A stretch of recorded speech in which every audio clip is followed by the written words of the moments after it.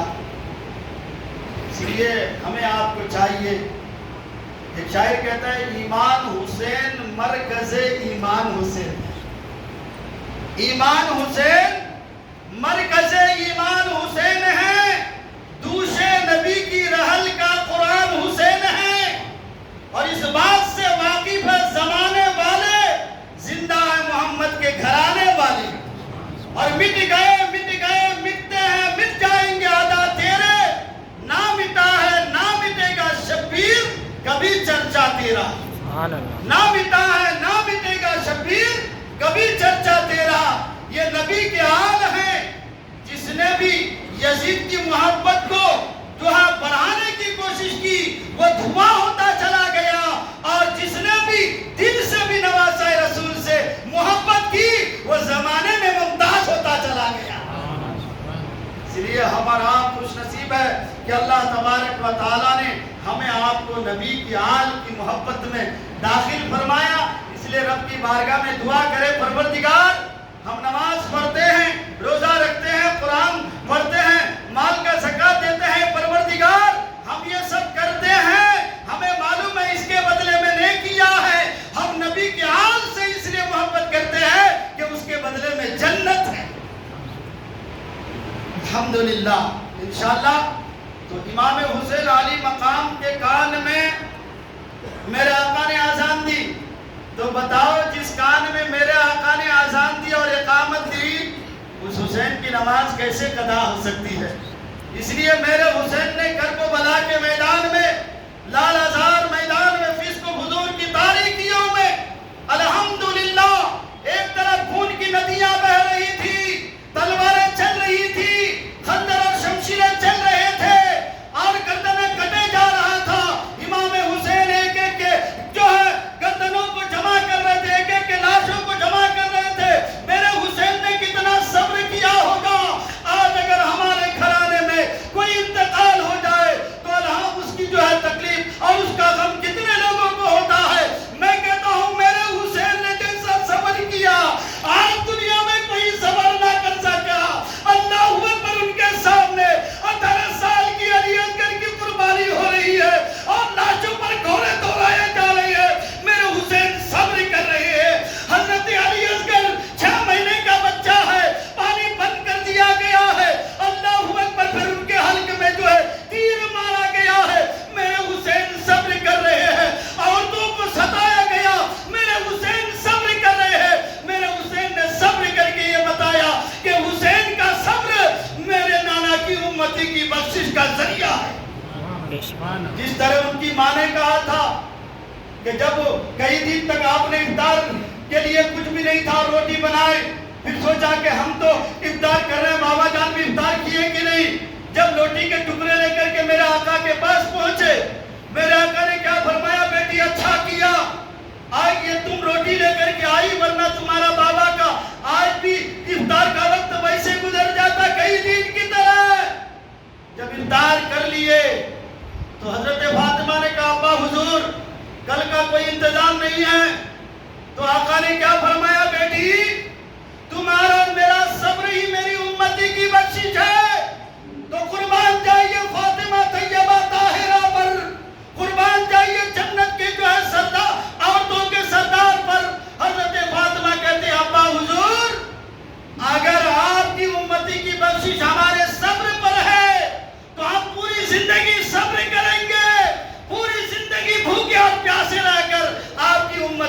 بخشش کرائیں گے۔ یہ وہ گھرانہ ہے جس نبی کے صدقے نماز ملی، جس نبی کے آل کی محبت میں سب کچھ ملا۔ آج لوگ 5 وقت کی نماز پڑھ کر کے اپنے آپ کو اتنا تکبر اور گھمنڈ میں کر رہا ہے کہ امام حسین کو یزید کے ساتھ ملا دیتے ہیں اور امام حسین کی محبت کو یزید کے ساتھ ترجیح دیتے ہیں۔ ارے یزید کون ہے؟ یزید کی بربریت کیا ہے؟ آپ نے نہیں سنا؟ یزید کی بربریت تو یہ ہے کہ امام حسین علی مقام کی جو ہے گھرانے کو ایک ایک کر کے جو ہے شہید کر رہے ہیں، مگر یزید کا دل پتھر کا پتھر بنا ہوا ہے اور ذرا بھی احساس نہیں ہو رہا۔ آج بھی لوگ بولتے ہیں کہ یزید کو تم جنتی کہنے والے کون ہو؟ تم کون ہو جنتی کہنے والے؟ اس لیے یزید کے بارے میں خاموش رہا جائے، مگر اللہ کے رسول کی اس حدیث پر بھی عمل کیجئے جس نواسے کے لیے اللہ کے نبی نے اپنا خطبہ بند کر دیا، جس نبی نے اپنے نواسے کے لیے الحمدللہ جو ہے سجدے لمبے کر دیے، جس نبی نے اپنے نواسے کو سینے پہ چڑھایا کرتے تھے، جس نبی نے اپنے جو ہے نواسے کے لیے اتنی محبت اپنے نواسے سے کی، الحمدللہ میرے آقا صلی اللہ تعالیٰ علیہ وسلم کا وہ نواسا جنہوں نے اسلام کو نکھارا، اسلام کو سجایا، اسلام کو سنوارا اور امت مسلمہ کو ایک حق کا پیغام دے کر کے بتایا، اے لوگوں اسلام محبت کا نام ہے، نفرت کا نام نہیں۔ اے لوگوں اسلام شراب پینے کا نام نہیں ہے، نماز پڑھنے کا نام ہے۔ اے لوگوں اسلام جھوٹ اور تاشے کا نام نہیں ہے، بلکہ قرآن کی تلاوت کا نام ہے۔ اے لوگوں اسلام مکاری اور عیاشی کا نام نہیں ہے، بلکہ ذکر خدا کا نام ہے۔ میرے حسین نے یہ پیغام لوگوں کو دے کر کے اسلام کو بچایا، سجایا۔ انشاءاللہ آپ آنے والا جمعہ آئیے، ایسی تھوڑی تھوڑی تاریخ آگے بڑھاتے رہیں گے۔ اللہ تعالی ہمیں آپ کو تمام لوگوں کو عمل کی توفیق عطا فرمائے۔ السلام علیکم ورحمۃ اللہ وبرکاتہ۔ سنتوں سے فارغ ہو جائے۔